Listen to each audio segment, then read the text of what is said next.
like to welcome everyone to this week's session. As you know, this is being brought to you by AMMEA, the Advocates for Music and Music Education Association, where our mission is to cultivate, support, and enhance music and music education in the state of South Carolina through fostering academic partnerships, professional learning opportunities, and resources for classrooms. Today, we have our esteemed panel and our esteemed moderator. And with no further introduction, Mr. McCloud, the floor is yours, sir. Okay, guys, just welcome again. We're going to get it right today. We have Brandon Johnson and Oscar Wright with us today. They're going to help out. I wanted to relieve Stack of some of the technical duties, but I yield to those young guys. They know a little better. Again, happy to have these guys. We're going to start with the 2011 shows, and then the guys have selected one that they want to talk about and discuss with you. Oscar's going to be the timer. Oscar's going to give you guys about 3 minutes to do your stuff so we can get a lot of questions at the end. Okay. So he'll let you know when your 3 minutes are up after doing your preparation discussion about your show. Okay. So without further ado, let's go ahead and begin.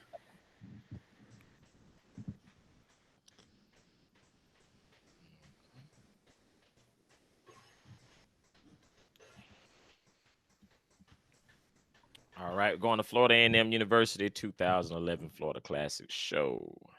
Here we go. All right, we got a visual. All right.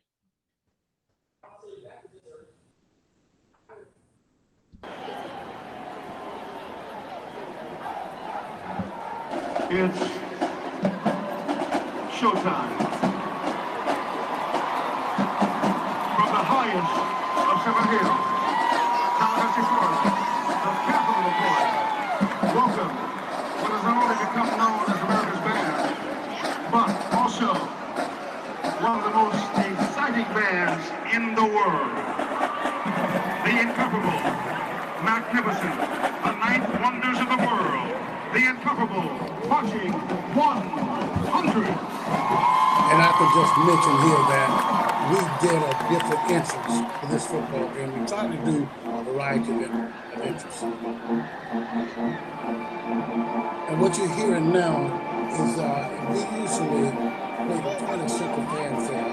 But we call this right here the Space Chorus, just a different kind of audio. Around the world.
I think we discussed last time the effect of picture formations on the band's overall performance. This is a formation of a ship, of a boat moving down the field.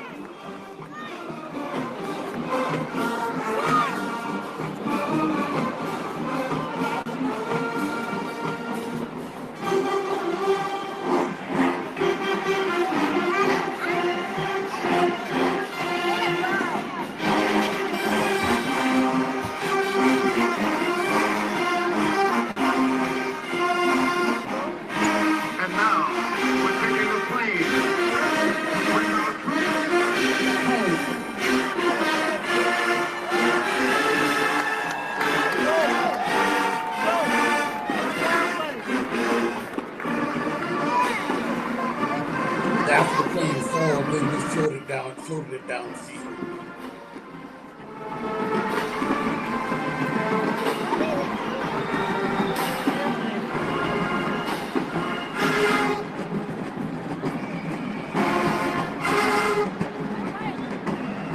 Ladies and gentlemen, the marching 100 takes pride in acknowledging that our troops will be returning home from Afghanistan as promised. Well, that's a salute President. to the soldiers who are returning from Afghanistan.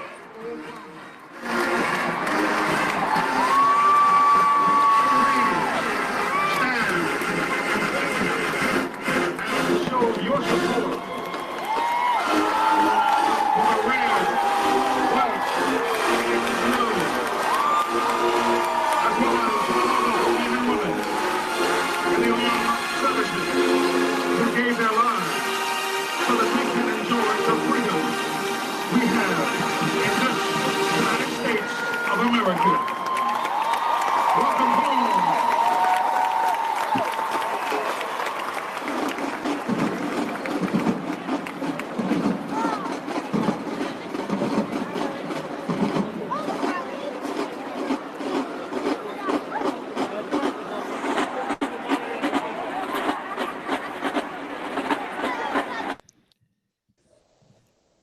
I've lost you. Yeah. Somehow I've lost you. No, Brandon, go ahead and play the concert. Okay. All right.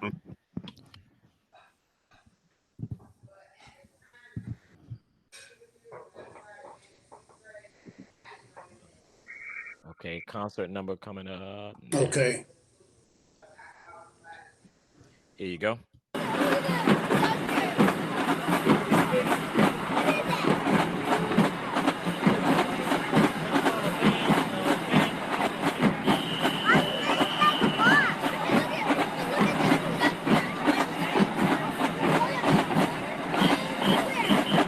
From the pen of our Ranger, Lindsey B. Sargent, please welcome Director of Band, Dr. Julian White.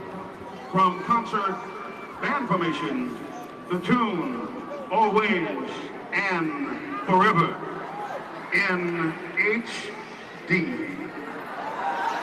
Now, technically, before this starts, we should notice the formation hasn't completely formed yet. It's frozen on them moving into concert band. The hip-hop icon, Heavy D, and boxing icon, Joe Frazier. Your legacy will be always and forever. Proverbs 31:10 enacts, who can find a virtuous woman for a price and for more than rubies? Who can find a virtuous woman that overflows with so much beauty? All I know, if you look at the 50-yard line, you'll find the virtue in Miss Kendall Johnson for this man here. And Orlando's own former vice president of the SBA. This is a proposal. One of our students, the SGA president, asked his fiance to marry him.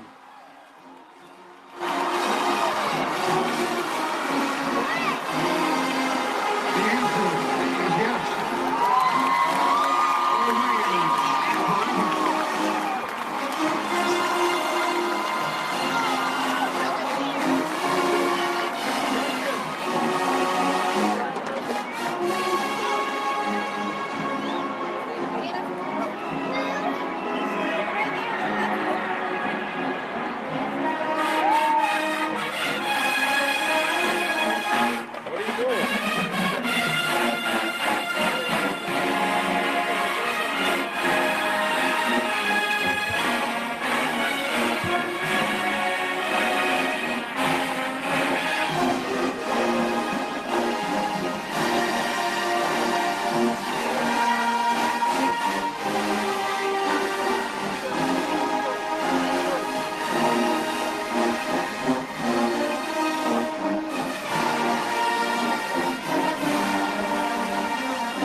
All right. So, Dr. White, as far as overall show planning, could you give us just a brief synopsis of what it takes to plan a show for the Marching 100? Well, it comes really at just about 3 different levels. We start with the show planning committee, and they will come up with a format or some suggestions for the type of show that they would like to do. They will bring that to the band staff, and we listen to what they're saying and take, of course, into account because they're so much in touch with the public and students their age. So we talk with the students and with the committee, and then with the band staff, and then finally we bring it to the band because we like to have unity in terms of what we're going to do. If the band members if they buy into it, if they really want to do something, they tend to put in more effort. So that's what we do. And then once we decide on the show, then we've got to decide, we've got to make a difference and construct. Excuse me, let me stop the alarm there. Okay, so we get the formations written. I will have a student to sketch the formations out because I'm not that good at art. And so the person who sketched this out, you all may know Robert Champion. He passed away during the football season. But he sketched the formations out. And then once he sketched them out, then I put them on the computer and design the formations. In addition to that, we have the show planning committee and the band that we decide on what music we're going to play. And once the music has been selected, then Mr. Lindsay Sargent will go ahead and do the arrangement. All of this happens really in about 2 days because, when we do a show on Saturday, well, it's over. And then Sunday we prepare, and Monday we've got to have a new show. So Mr. Lindsay Sargent arranges the music, and then we first of all, we get on, we have some benches that we warm up on. We warm up, then we start to go through the music. I'll sit it down, go through the music, and we'll start to get that in place. Then we go to the field and start working on the formations, the entrances, the transitions between formations. And we'll do that, say Monday and Tuesday. And then by Wednesday, we should have a pretty good idea of the level and the quality of the show and the perfection of it as to just what has happened with us practicing on. Then Wednesday, we're pretty set to go. Wednesday and Thursday, we're pretty set to go. And then on Friday, we run sequence. That is, we go through the show. There's no changes to be made then because by that time, if they're going to get it down, they'll have it. So we do that. And then on Friday, we have run through. And we also have a rehearsal on Friday night just to make sure that everything is in place before the performance on Saturday. So that's pretty much the format that we use for our shows. Awesome. Thank you, sir. We're going to queue up next Bethune-Cookman University from the same year, 2011, Florida Classic Performance.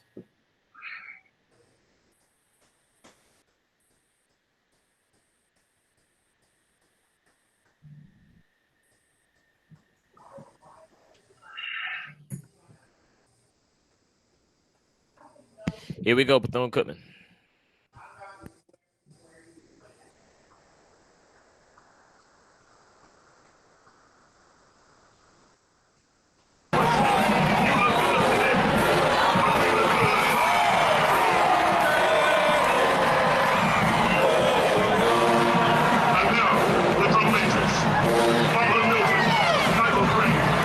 Go!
Who that is?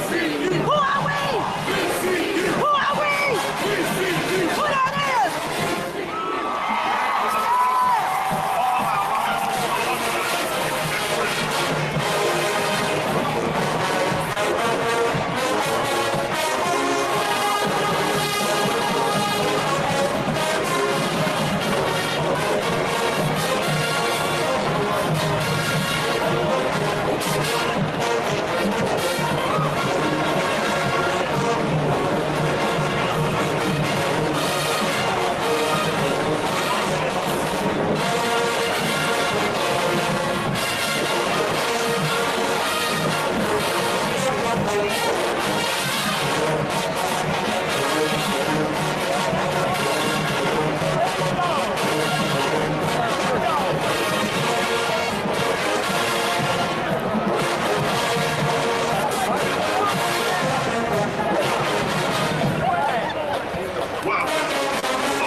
Somebody pressed the presentation button by mistake or something.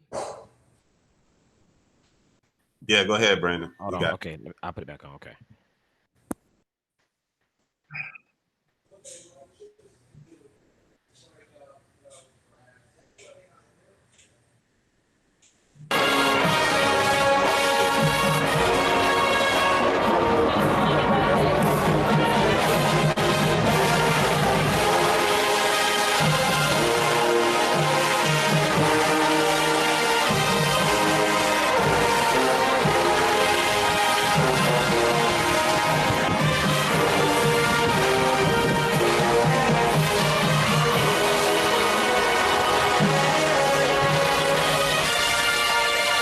Saluting the emphasis of a black woman. Dr. McCloud, you gave us everything. And we now give you legacy. All right, Mr. Wells. Yes, sir. All right. So, in planning for the Marching Wildcats halftime, will you give us just a general rundown of what it takes to take a band that size and just present a presentation that like what we just saw? Well, at that time of the year, we're at the end of the season. So we're taking some elements that we've done before throughout the season that are strong elements that we got good crowd response from, the kids executed well with. We'll take some of those things and then we'll add some new elements. We have what we call a dance committee meeting, similar to what Dr. White they had with their show design committee. Our dance committee, we run past, we take all suggestions from anybody in the band, freshman through senior. I always say a good idea can come from anyone. And sometimes people will have a theme show. I've never done a theme show. It has worked well for other people. It's just something that never appealed to me. But I've seen some great theme shows, like I said, but it just never worked well for me. But we would come together with designs, ideas, drills, and it's just a trial and error. Some things we'll come up with. Everybody have all of these dance numbers that they want to do. And then as we get closer and we look at time, we start to eliminate the weaker songs in the dance routine or the songs with the weaker moves. And we have to edit and do all of those things. But it's really a culmination of the work and the creativity of our students. And our staff, our job is to take their creative ideas and really structure it in a way that we can execute it as a full band. But that's what we do. Awesome. Thank you, sir. Next up, we're going to have a selection from the Florida A&M University. So, Dr. White, after this selection, I'd like to ask you a few comments about it, sir. Well, I'd be honored to do so. And I just like to tell you what it is. It's a salute to the passing of Dr. William P. Foster at his funeral. And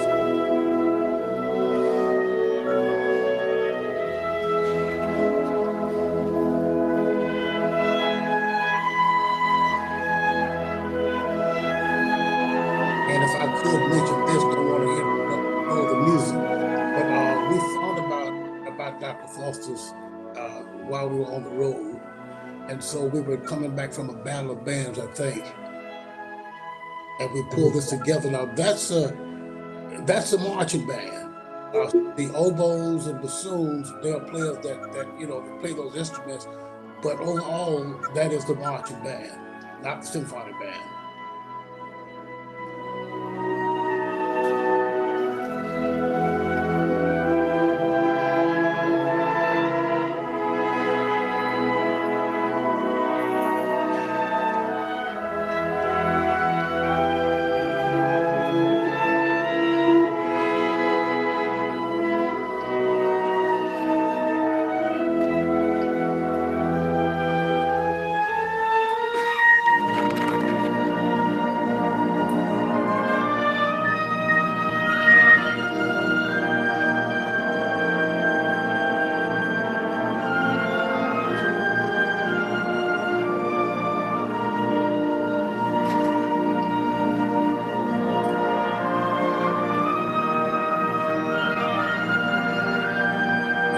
as we started to play this, everybody could feel the presence of Dr. William P. Foster.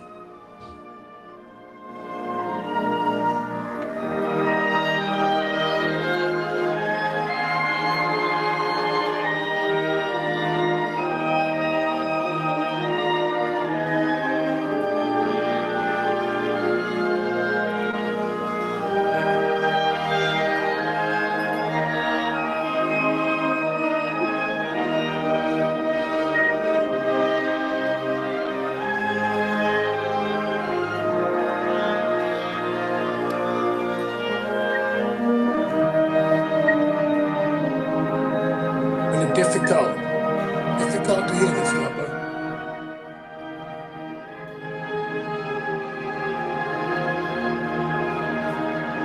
And I think that Dr. Foster was making his appearance in Lee Hall for the last time.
Yes, sir. Yes, sir. Yes, sir.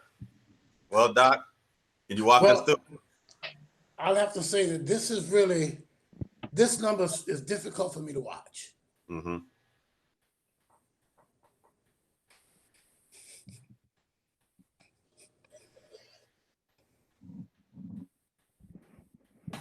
Yeah, so it's really difficult to watch because it has so many memories. And you know, there hasn't been a member in 50 years of any person who's come through the band that never played else Procession to the Cathedral. And I just, you know, as I listen to it, I think that Dr. Foster came into Lee Hall for the last time. And I think he said, Dr. White, you did a job, you did a great job. And I think that also it was the passing of the baton. You know, we call ourselves the Foster Five. It was Dr. Foster, myself, Prof. Bang, Prof. Sargent, and Prof. Sheila James. And we felt that we were the Foster Five. They called us the Foster Five. Well, Dr. Foster was leaving, and we needed another person in the Foster Five. And that person was Dr. Shelby Chipman. And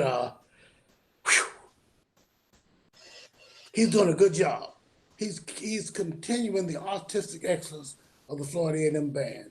And I think that all of that in those 4 or 5 minutes in Lee Hall Auditorium, I think personified the epitome of Dr. Foster's work. And you know, it's an honor that I felt to have the opportunity to play on his baton, as well as the other thousands of people that did so too.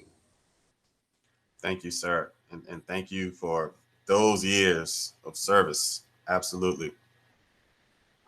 Next up, we have Bethune-Cookman University. This clip is from 2017, I believe, Brandon? Yep. All right. This is the Queen City Battle of the Bands. Let's check it out.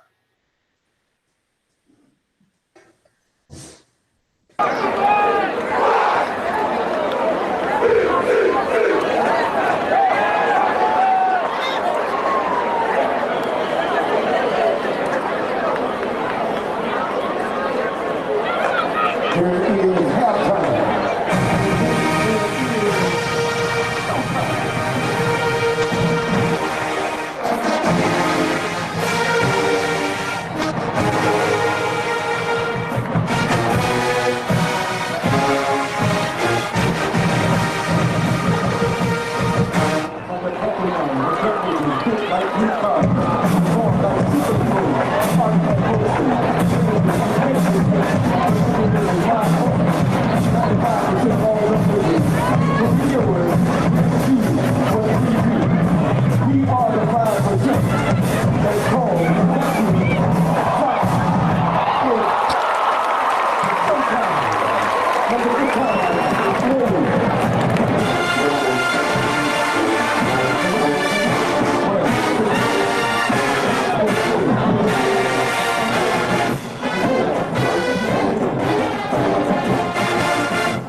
Get closer. We gotta let the commercial go by. All right, here we go. This is 1979 Retro Soul and production Fire Corporate.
There is nothing in the world like your first love. And concentration, it's time for a master class in slow jam. one of those classic slow jams of all time. Originally done in 1983 by Renee Langton. This is Avant and Kiki Wonder. Jibo Beat by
Quality writing makes your schoolwork better and helps you stand out in the process. Meet Greg.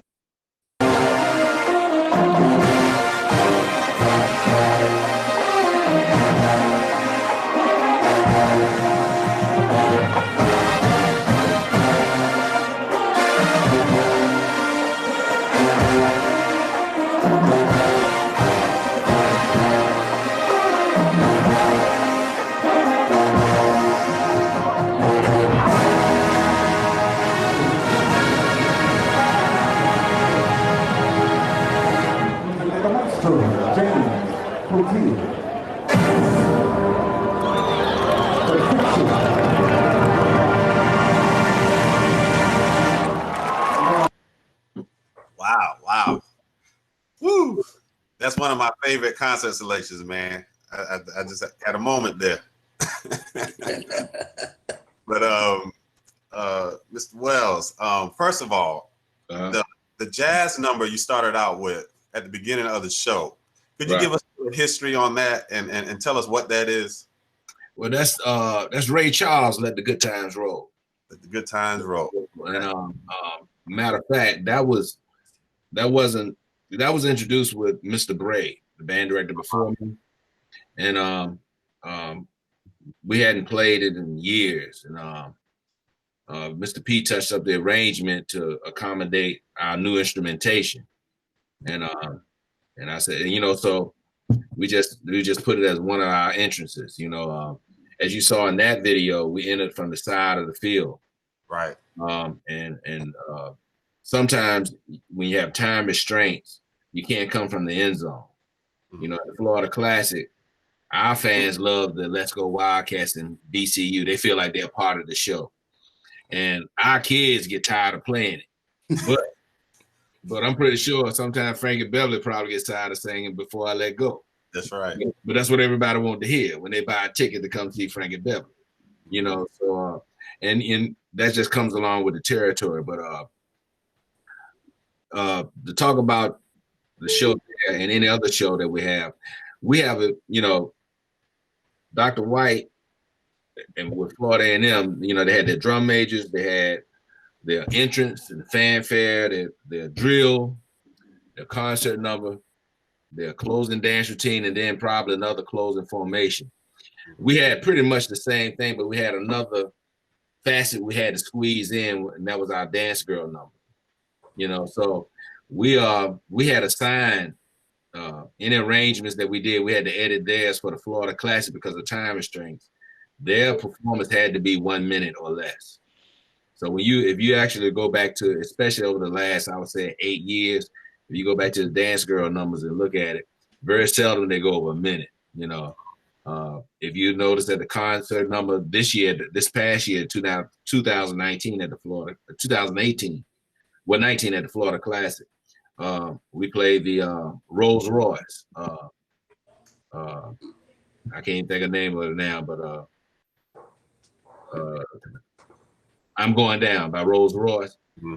We played a very short version of that because of time restraints. Both bands had 9 minutes, you know, at the Florida Classic.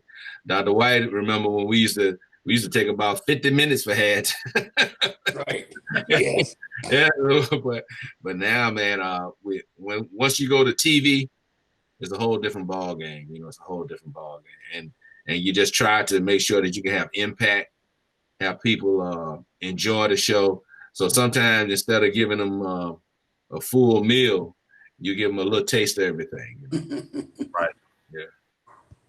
Now, on the as far as your drill is concerned, we noticed that there was perfect spacing, and your drill execution is always so perfect. And Bethune-Cookman has been known as that band. It looks like it's a bunch of soldiers marching on the field because of how well things are so well perfected as far as precision is concerned. Right. What are some of the techniques you use or ways that you achieve that type of precision? Well, I have a set number that I'm going to use for the entire season. You know, I don't start with say I'm gonna start with 48 ranks and then I'm gonna increase it to 54, 56. No, if I have a set number that I'm going to use for the entire season, and that set number, most of the time when we make a geometric drill like you saw in Charlotte, most of the time we make a geometric drill. If you fold the field up at the 50, you're gonna have the same thing on both sides, and they'll overlap right on each other. You know, if you did that for a geometric formation.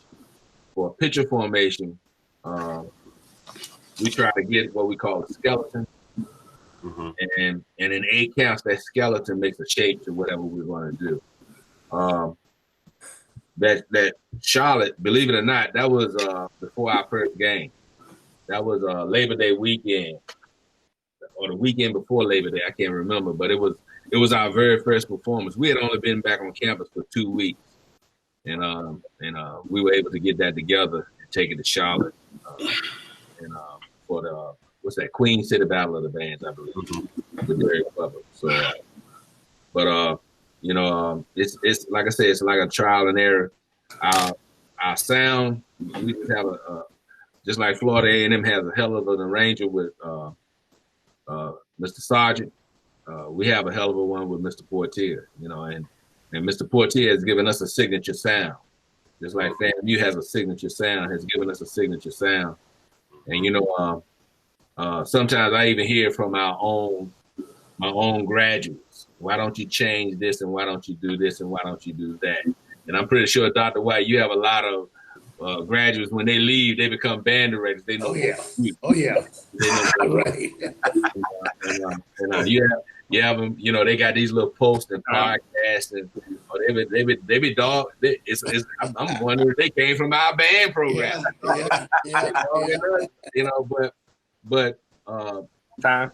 One thing I would say. I'm gonna finish this real quick. One thing I would say is that a band has to create their own identity. And once you create your own identity, you build on it, and it becomes your brand. And once you start chasing behind everybody else, trying to do what everybody else does, you don't have a brand anymore. Coca-Cola is a brand because they never changed. One time, I think back in the 80s or 70s, they tried to change it with the new Coke, and they had to go back to classic Coke, you know, because that's their brand. And so we have our own brand. FAMU has their own brand. Southern has their own brand. And the thing of it is, you got to stick with your brand. What got you there? Right. Stack. Yeah. Those guys are being real nice and kind. Dr. White knows that FAMU band, as much as they do the rattle around that field, they go get everything right. And Donovan knows that as much as they do them 1,000-yard suicide that he favors for, they gonna do everything correct as well. So they're being real kind, but both of them, what Dr. Foster was called a slave driver. And those boys don't fall too far from that themselves, when doing Dr. White's tenure. But I want them to say something about each other. Dr. White, tell us what you enjoyed about looking at Cookman Band when your years, you started the classic before everybody else. And then Donovan, you tell Doc what you enjoy about watching 100. Well, I enjoy the pageantry of the Bethune-Cookman marching band. They're so well organized, so well disciplined. And when I see their band, I can appreciate the kind of discipline they have. The level of musicality is high, which shows the fact that they do quite a bit of rehearsing and practicing on performance fundamentals. And you can't get that kind of sound out of a band unless you do practice a great deal on performance fundamentals. Their marching style, I think, is unique. They get the 90-degree knee lift and it's uniform throughout the band. So I think that really it's just I enjoy the fact that Bethune-Cookman band is well rehearsed, and that kind of rehearsal manifests itself through the performances. Hey, Donovan? Well, one thing I've admired Dr. White and Dr. Foster, and I think I shared this with Dr. White. My first time meeting Dr. Foster was my first year as a band director here at Bethune-Cookman. And then Dr. White and us, we just became friends in the process. But during that process, what I learned from seeing FAMU up close is that you have to step up your game. You have to step up your game musically. There's no way you can have all the drill designs and fancy dance routines and all of that stuff, but that band was musical. That band was fundamentally sound. That band could play. And I hear a lot of people during that time, they are not this, they are not that. They didn't have to face them in the arena that we did every year. and we got their best. Right. And so we had to step up our game musically. And then we could step up our game in the other areas. But if we didn't have a sound that could compete with Florida A&M, not only in volume, but quality, it would just look like Pop Warner against a college band, So we had to, and I credit going up against Dr. White and the Florida A&M band had made me a better band director because of the level of competition, because of the expectations, because of the arena that we had to play in. You had to work. You had to work. You had to really, really work. And I'm not saying which band was better. Everybody had their own opinion. But both of us, and I think Dr. White will attest to that, both of us made us both bring our A game. Yeah. We both had to bring our A game. Yeah. And then when we did other events outside of that, it was water under the bridge, man. The Florida Classic, you go to Florida Classic, go to Honda. Honda was another performer. But Florida Classic was, hey man, you had to calm kids down and almost give them Ritalin or something, because the Florida Classic was going crazy, man. But that's the excitement and the friendly rivalry that we had. And I wish people could see Dr. White and our staffs. One time they used to feed the band after the game, and all of us used to sit together and eat. But even when they stopped that, after the game, you see Dr. White, myself, all of us, our families meeting each other. And the kids are out there around the buses. They taking pictures. You got 12 kids from Miami Northwestern, 6 from FAMU, 6 from BCU, all hugged up, taking a group picture. To me, that's the essence of the rivalry and essence of what band should be about, man. And that's a beautiful part that people don't see. It's really beautiful. Wow. And that's a great thing the guys need to see. Stack, let's get a couple of questions from some of the listeners, and then we could close out. All right. Does anyone have any questions they'd like to give Mr. Dr. White or Mr. Wells?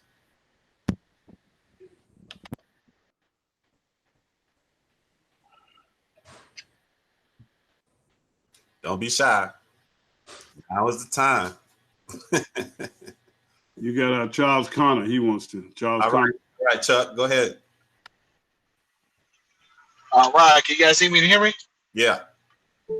All right, cool. Well, first and foremost, just want to say thank you, Ernst, for setting this up and everybody that's had a part of that. Greetings, Dr. White and Mr. Wells. It's always good to hear from you guys and see you guys. Hope you guys are doing well and your family's doing well. My question is, you know, man, it's kind of hard to put this in words, but what are some of the things that you have noticed, I guess, over the years from your high school students, you know, coming to you guys as a college freshmen in terms of their readiness or them being prepared to, you know, make it in your band program? Are you seeing students that are coming in really, really ready, or are you seeing a decline? I'll let Dr. White go with that first. Well, I would say, first of all, with the quality of students coming to the university, I'd have to go back some. Back in the day, let's say when I was in the band back in the late 50s and early 60s, everybody came to Florida A&M. And, you know, we didn't have any competition from the white schools, anything like that. Everybody came to Florida A&M.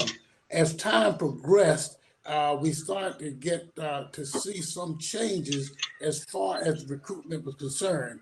And back in the day, everybody came ready for Florida A&M because they came from Florida A&M bands from Florida and really throughout the nation where HBCU bands where Black students were. So we had a group of students that would come in and they'd already know the arrangements. They'd already know it's Storm and Sunshine, Stars and Stripes Forever, The Family Spirit, Backstabbers, everything. They would come there knowing that already. Now in today, we have a more variety of students coming, and we have students coming from core style bands. That really is the biggest change that we have, because it takes a little bit more time to get kids from a core style band when they start to work on our style of march, that is with the 90-degree lift and the instrument swing and those kind of things. It takes a great deal, it takes more work getting them ready. Now, the students do come with good positive attitudes, and even though they may come and be somewhat deficient in the marching and playing style, they're willing to learn. And our student leaders really have good positive attitudes toward teaching them. And so to sum it up, we have two different kind of people coming in. Let's say the Miami, the Fort Lauderdale, the West Palm Beach, the Orlando, the Jacksonville, the Pensacola's, you know, those students come, they know Florida A&M band, and they've watched them over the years. Their parents and grandparents play in the Florida A&M band. So, you know, they come ready. Some kids may come from New York, you know, Pennsylvania or Detroit, and it's a different kind of ball game for them. So it's a shock, but they work so hard that in the end, we come up with a unified band that wherein the students from Florida, the students are already familiar with the Florida A&M style. By the time of the first game, they're pretty much ready because they get good positive leadership from the band staff and hard work and understanding from the students. So I think that would be, I hope that answers your question, the things that happen between now and then. Well, from my point of view, when I started 25 years ago recruiting at Bethune-Cookman, great players out there. I mean, just great players out there. I don't care which band you went to, even if a band was small or they may not be as good as a larger band or a more popular band, you could always find some very solid players in there. What you have seen happen in the demise of middle school band programs, the demise of high school programs, funding, kids taken out of class, the the past FCAT parts and stuff, that has trickled up to the college bands. And so what we have here is that nowadays we have kids coming in. There are still some awesome players out there, but they are much fewer and far between than they were 20 years ago. The majority of the players that you come in, they're fundamentally, you have to build them up much more than you had to 20 years ago. You know, core band in the system that we have here, core band, or if you came from a traditional style band, it doesn't matter. You know, the system will get you correct here in a pretty reasonable amount of time if you commit to the system. But to answer your question, Mr. Corner, I hope I've answered your question. The quality of kid that we're getting now is not a bad kid. It's just not what we used to get 20 years ago. And the numbers, you know, when I first got here in Atlanta, in Miami, you had the average high school band had over 200 people, you know, and now a big band has 80 people, you know. So it's just a different time, and it's much harder to maintain what we have now than it was 20 years ago. Gentlemen, both programs will soon be making the transition to the SWAC football conference. Could you take a minute and speak on what that means for the Marching 100 and for the Marching Wildcats? Mr. Wells, you up first. Well, a lot of the bands in the SWAC, you know, sometimes we will play a Jackson State or an Alcorn, or over the years I've been here, I think we played a good majority of the SWAC teams at some point in time. Not all of them, but we played a good majority of them. And then the ones that we haven't played, I think I've seen just about everybody at Honda at some point in time through the course of the years. Good bands over there. You know, coming from the MEAC, we have a different approach. One thing I liked about the MEAC, and I'm sorry to see the MEAC kind of dissolve like it is, you had bands in the MEAC where South Carolina State had their identity. North Carolina A&T had their identity. Norfolk State had their identity. FAMU had their identity. Bethune had their identity. The variance of the bands in the SWAC, as far as identity purposes, it's not that much to me, you know. It's not that much to me. And so, but going over to the SWAC, what we have done to get to this point, we're going to continue to do because it has been successful for us. Our focus, and I can say this for FAMU too, our focus is halftime. Our focus is halftime, putting a quality show on the field with a lot of different aspects of music, pageantry, musicianship, and excitement. And we're going to continue to try to do that at a high level. Just because we're going to another conference, we're not going to change who we are. You know, we're just not going to do that because when you change who you are, you're going to lose a lot. You know, you're going to lose a lot when you change who you are. You know, and like over there in the SWAC, Southern or Prairie View or Grambling, they're not going to change who they are. Jackson State, they're not going to change who they are, and they shouldn't. You know, we just come in, and I hope that both, when we get in there, all the bands are performing well.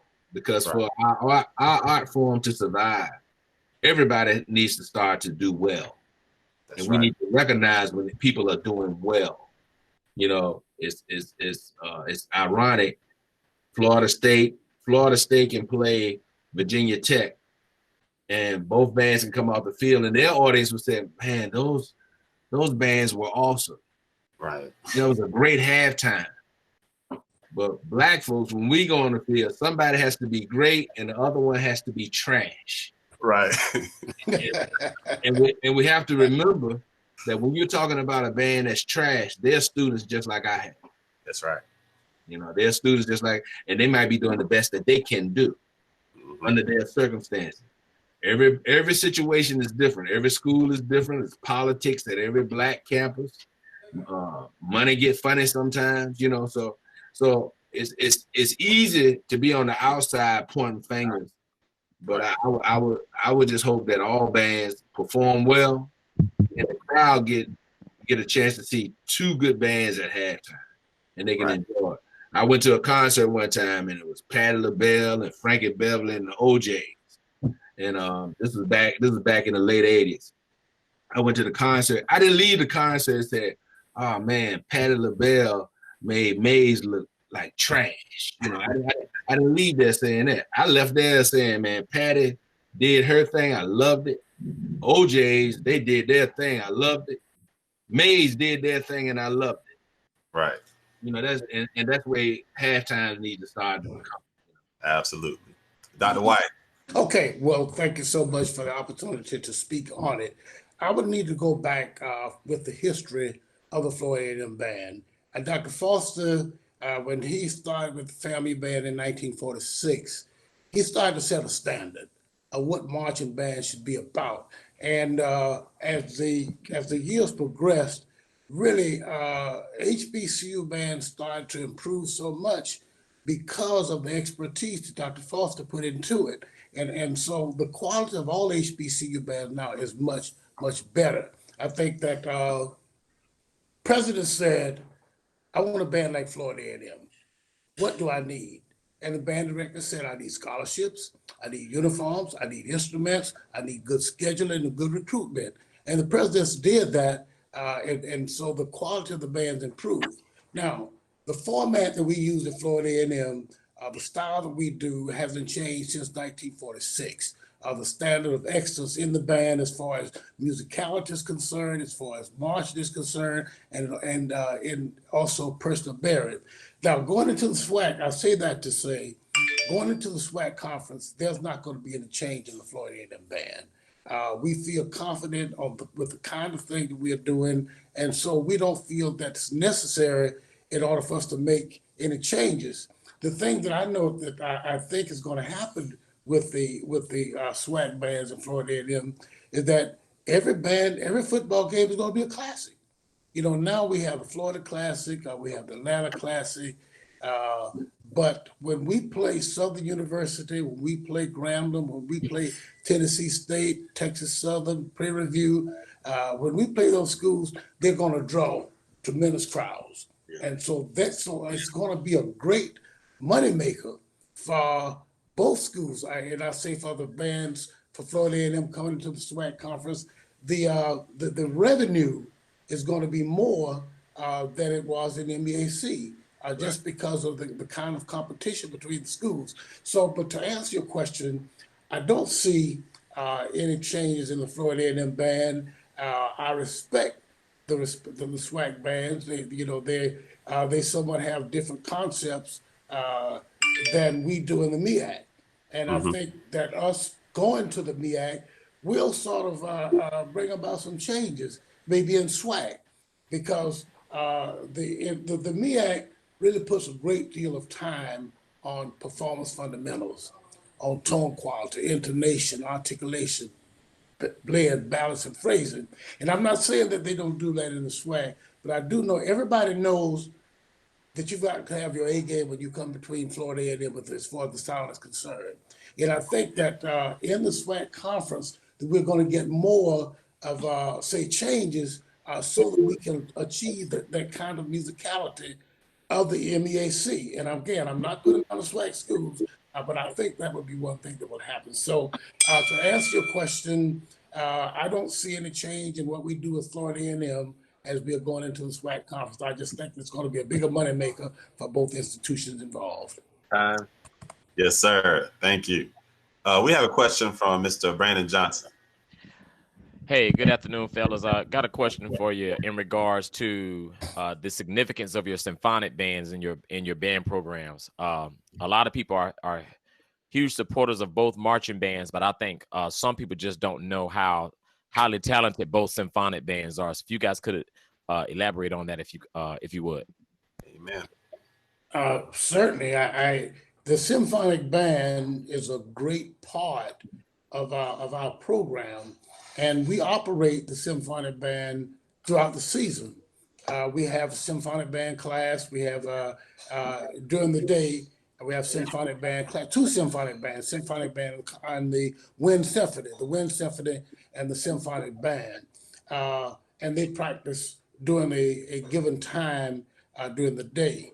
After football season, then the Wind Symphony and the symphonic band practices, I want to call after school. They call, say 3:35 to 6 o'clock, and so they practice alternating days. But the symphonic band really, I would say, the heart of our program, because when you can get the students and you can do more with performance fundamentals than perhaps the marching band, but not necessarily so, because the marching band is really just an extension, a different venue from the symphonic band.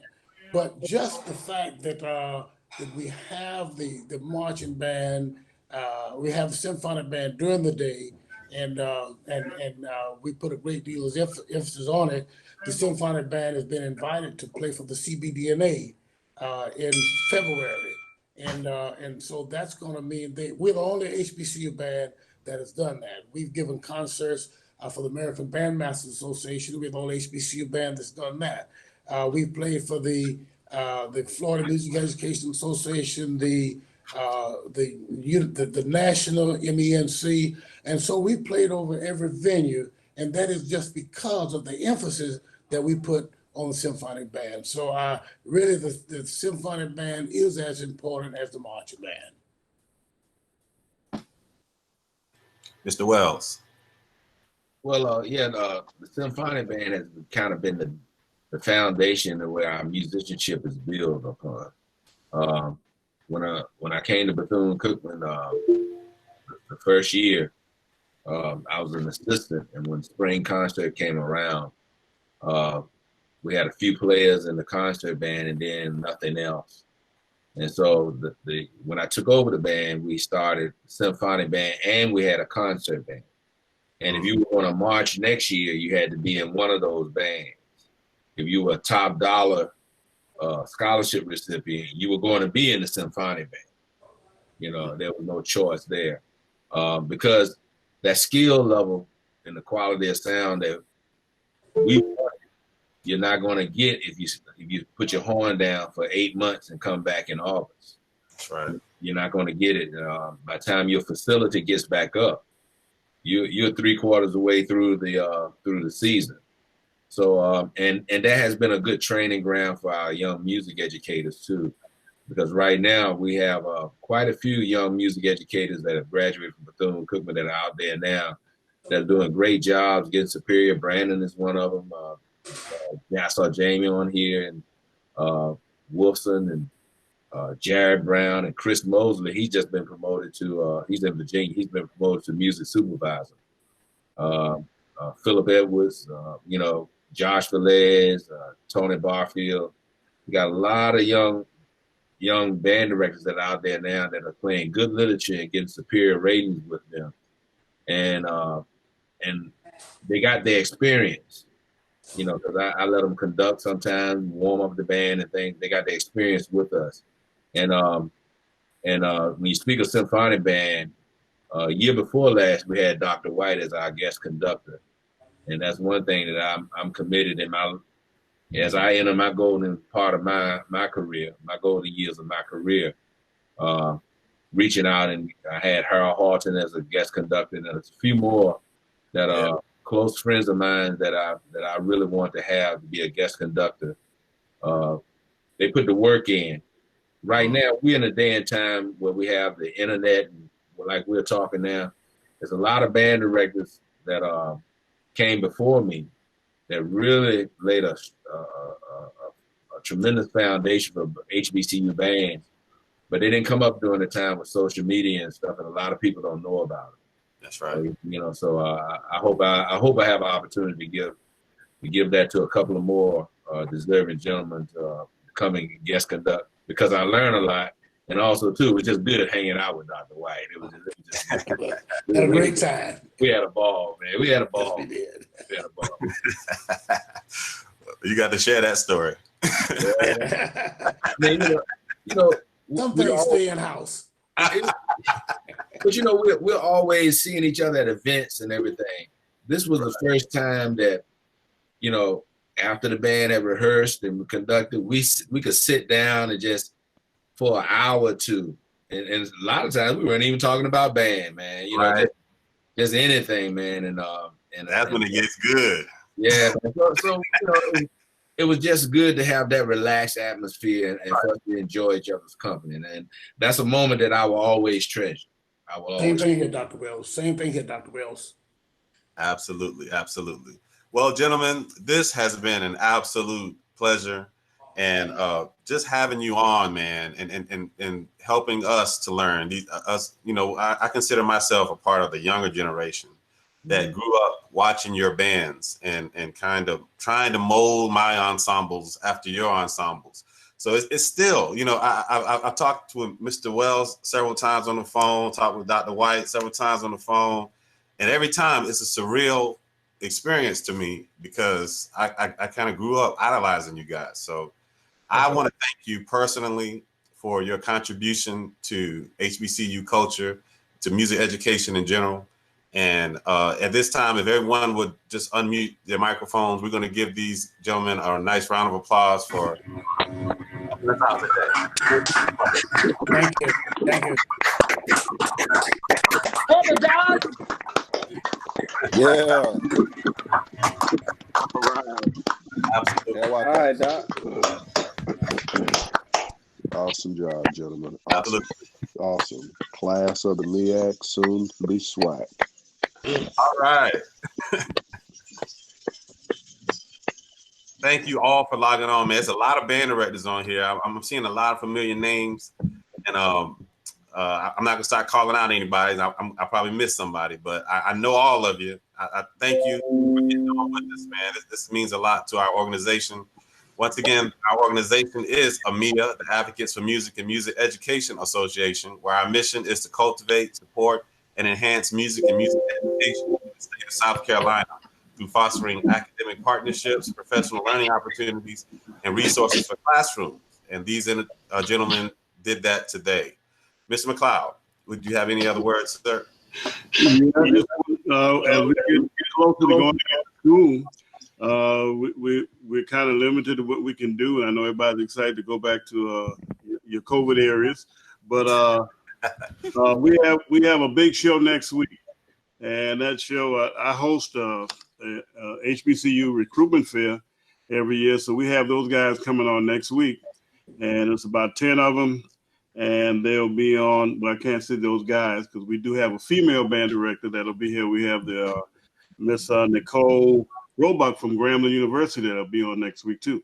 And so we have Southern, Livingstone, Benedict, FAMU, Hampton, Allen, A&T, Cookman, and Grambling. They'll be on next week talking about recruitment and what you can do to get your kids in some of those institutions. And so we're going to have a nice time with those guys and that young lady next week. And so we stay tuned for that. I think that's a great thing for HBCU and a great thing for band directors. If you didn't get anything from this session, you saw the camaraderie and the respect that the two gentlemen have for each other. And that's what we should have for each other as well. Absolutely. Absolutely. Okay. Thank you all for tuning in. If there's nothing else, we'll see you next week.